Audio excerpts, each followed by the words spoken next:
मैं क्या बतलाऊं ओ यारो, मेरी ऐसी प्रेम कहानी है।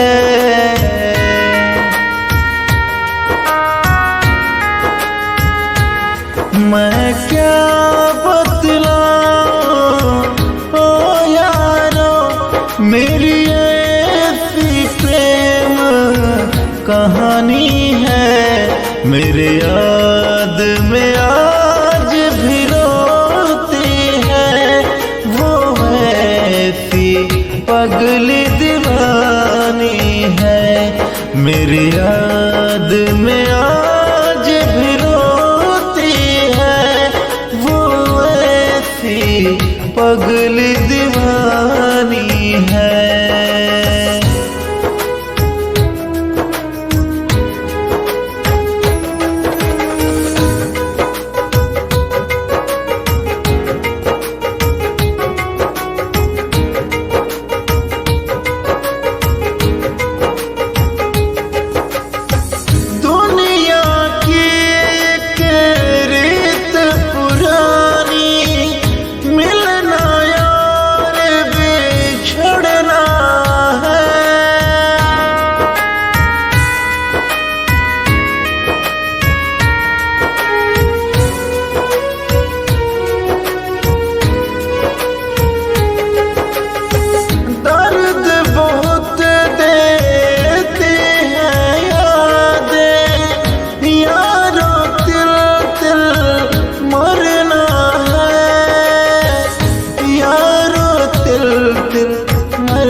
फिर होगा मिलन मुझको है यकीन, उसके ही लिए जिंदगानी है।